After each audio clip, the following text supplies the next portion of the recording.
कल डीआरडीओ के Hyderabad based DRDL ने एक बहुत बड़ा टेस्ट किया है। जी हाँ दोस्तों, अगर आप देखें तो हमने सक्सेसफुली 12 मिनट तक हाइपरसोनिक मिसाइल का ग्राउंड टेस्ट किया है। ये एक ग्लोबल न्यूज है भाई, ये एक ग्लोबल न्यूज है। अब ये जो इंडिया रहा है ये मूडी का इंडिया है। अमेरिका, रशिया और चाइना के बाद इंडिया दुनिया का चौथा ऐसा कंट्री बन चुका है जिसने हाइपरसोनिक मिसाइल अपना टेस्ट किया है और ये बहुत बड़ी बात है। इसका मतलब ये है कि दुनिया में सिर्फ 4 ऐसे कंट्रीज हैं जिनके पास अपने खुद के हाइपरसोनिक मिसाइल। और इस खबर से पाकिस्तान में अभी से खौफ मचा हुआ है। यकीन माने जब से मैंने ये खबर पढ़ी है मेरी टांगे कांप रही। पहले पिनाका नेक्स्ट जनरेशन, पिछले हफ्ते प्रलय मिसाइल और अब भारत ने कर दी है एक और घातक हाइपरसोनिक मिसाइल का टेस्ट। बड़ी डिप्रेसिंग बात है, इंटरेस्टिंग नहीं है, डिप्रेसिंग है। India has taken a major leap in next generation missile technology. The Defence Research and Development Organization has successfully conducted a long duration ground test of a full scale actively cooled scramjet engine, a critical component of India's hypersonic missile program. Hyderabad में स्थित defence research एवं development laboratory ने full scale actively cooled long duration scramjet engine का सफल ground test किया है। D-17 और रूस की A1 गार्ड ऐसी मिसाइलें हैं जो कि दुनिया भर में चर्चाओं में रहती हैं, लेकिन अब भारत इन चर्चाओं पर विराम लगाना चाहता है क्योंकि एक ऐसा धमाका होगा और उसके बाद में अपने आप को दिखा रहे हैं कि भाई हम बड़े तगड़े हो गए। अब हम वो नहीं रहे जो हम हुआ करते थे। एडवांस कैपेबिलिटी है, स्ट्रेटेजिक रीच है, इंडियन नेवी जो है वो डोमिनेंट है। भाईजान हमारे पास जज्बा बहुत है। अच्छा, अब भाई फिर अभी वो यही बात है, जज्बे से हम जज्बा है तो क्या? जज्बा इसलिए है कि जो पढ़े लिखे वो तो कुछ कर रहे नहीं। अच्छा, जो अनपढ़ है वो उनमें जज्बा है। ठीक है, वो क्या कर सकते हैं? कुछ भी नहीं कर सकते। सुनते जाइए। तो जज्बा लेके गली गली हमने नारे लगाने, वाह भाई वाह। ठीक है, मगर दुनिया से पीछे रहना है। हमारे यहाँ ना जैज जज्बा पैकेज है। अच्छा, हमें वो जैज जज्बा पैकेज सिखाया गया। ठीक है, अगला उसका मान ही नहीं बताया गया कि जज्बा किसको लेके गया।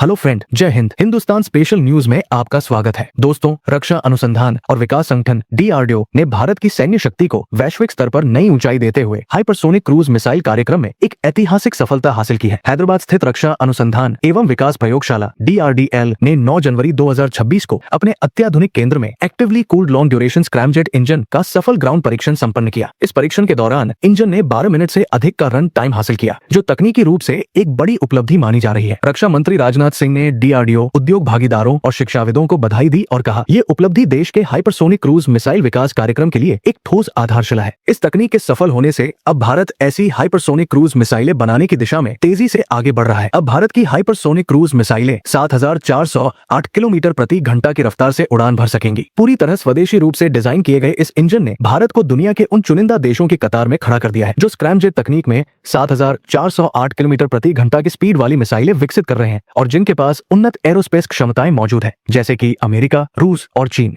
अब भारत में ऐसे मिसाइल बनेंगे जो रूस के ओरेशनिक मिसाइल की तरह तेज और घातक हमला करेंगे। चलिए आगे इसी टॉपिक पर वीडियो देखते हैं। अगर चैनल पर नए हैं तो प्लीज चैनल को सब्सक्राइब कर लें और वीडियो को लाइक करके कमेंट बॉक्स में अपना विचार जरूर लिखें। इंडिया अपनी स्ट्रेंथ पे खेलना चाहता है। पाकिस्तान की जो स्ट्रेंथ है वो पाकिस्तान की एयरफोर्स है। इंडिया जो है वो अगली दफा जरूरी नहीं एयरफोर्स के जरिए आए, ये ज़हन में रखिएगा।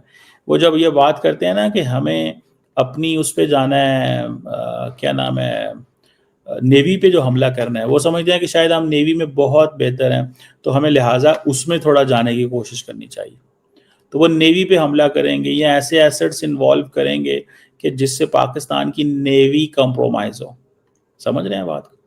सो that is what it seems to me. मुझे थोड़ी सी चीज़ें जो हैं वो इस तरह नज़र आ रही हैं, लेकिन इन रियलिटी अगर आप ये चीज़ देखें कि इन्होंने ऑपरेशन सिंदूर का बार बार जिक्र कर रहे हैं, पाकिस्तान बुनियानुल मरसूस का जिक्र कर रहा है, मार्का हक के जिक्र कर रहा है और पाकिस्तान कह रहा है हमारे पास कॉन्फिडेंस है, इंडिया के पास कॉन्फिडेंस है जी कि हमने उनकी तमाम एयर बेसिस पे हमले किए, हमने उनके हैंगर्स पे हमले किए, हमने वहाँ नीचे जो उनके जहाज़ थे वो तबाह कर दिए। तो इस तरह की चीज़ें जो है वो है। दूसरा, वो उनको ये है कि जी हमारे पास S-400 है तो शायद वो हम बहुत कुछ कर सकते हैं, लेकिन नैरेटिव जो है ना, जो नैरेटिव है जो इंडिया और पाकिस्तान बना रहे हैं वो दोनों कॉन्फिडेंस का। तो अगर ये सुपरसोनिक क्रूज मिसाइल इस्तेमाल करेंगे, मिलिट्री एडवांटेज तो इंडिया पाकिस्तान एक दूसरे से क्या लेंगे? अगर आप इसी एंगल से सोचें, what will be the military advantage? India Pakistan से क्या मिलिट्री एडवांटेज लेगा जब दोनों मुल्कों की जो फौजें हैं वो एक ही जगह पे हैं और दे आर लाइक इनटू इस गेम को बहुत अच्छे से समझते हैं, ठीक है। तो ये एक सवाल है, क्या इंडिया किसी मुल्क को साबित करना चाहता है, अपने अवाम को साबित करना चाहता है, किसको क्या चीज़ जो है वो इंडियन जो लीडरशिप है वो दिखाना चाहती है, ये एक सवाल है। आई डोंट नो इससे उनको क्या एडवांटेज मिलेगा। देखें, आप अपनी ताकत का इस्तेमाल करेंगे तब जब आप ये पैगाम देंगे कि यार आपने कुछ ऐसा दिखाना हो जो पहले किसी को ना पता हो।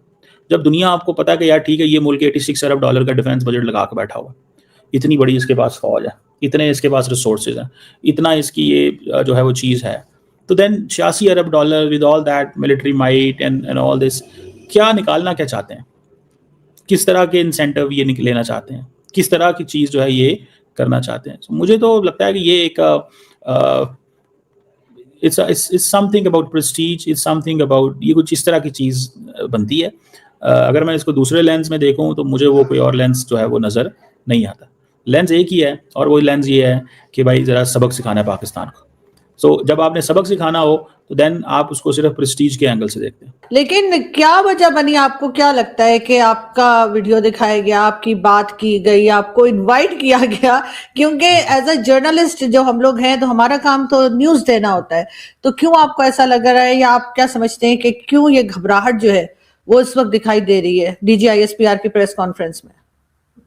देखिए, मुझे ऐसा लगता है कि पिछले कुछ सालों में पाकिस्तान को ये समझ में तो आ गया है कि दो चीजें इनएविटेबल हैं। एक कि पाकिस्तान भारत में जो आतंकी भेजता है वो नहीं ही रुकना है, और वो असीम मुनीर के राज में तो और बढ़ गया है या बढ़ेगा ही, ये उनको पता है। तो वो वही करेंगे जो वो करते आए हैं, और अब ये जो भारत है ये छोड़ेगा नहीं, ये भी उनको समझ में आता है। तो पिछली बार क्या था कि भारत की सरकार ने बोल के, क्योंकि यहाँ गुस्सा बहुत था, लोगों की एक्सपेक्टेशन बहुत थी कि भाई कब एक्शन होगा, कब एक्शन होगा, तो प्रधानमंत्री ने सबको बोला था कि जवाब तो दिया जाएगा। लेकिन इस बार चूंकि ऑपरेशन सिंदूर पार्ट 2 होना है, ये सबको पता है, और जो तैयारियां दिख रही हैं, तो पाकिस्तान को ये समझ में तो आ रहा है, मुझे लगता है पाकिस्तान की सेना को, कि ये एक्शन तो होगा, कब होगा नहीं होगा ये वो अभी तय नहीं कर पा रहे। तो वो क्लोजली मॉनिटर कर रहे हैं चीजों को। अब उनकी दुर्दशा अगर ये है कि उनके यहाँ पर अगर सोर्सेज जो हैं वो काम नहीं आ रहे, या जो उन्होंने यहाँ स्पाई भेजे होंगे वो या तो पकड़े गए हैं या भेज नहीं पा रहे हैं, जो भी हो रहा हो, तो वो अब भारतीय चैनल्स पे नजर रख रहे हैं, मुझे लगता है। तो हम तो बड़ी नॉर्मल सी बात कह रहे थे कि भाई US थिंक टैंक की भी रिपोर्ट आई हुई कि अफगानिस्तान भी मारेगा, भारत को मारेगा ही मारेगा। उसको उन्होंने एकदम से दिल पे ले लिया कि भाई ये तो मारने आने वाले। तो घबराहट है, मुझे लगता है ये, और इसलिए जहां से वो चीजें निकाल के और एक माहौल, एक बेस बना रहे हैं कि देखो भारत ये करने वाला है, देखो भारत ये करने वाला है, उसकी चीज ज्यादा मुझे लग रही है।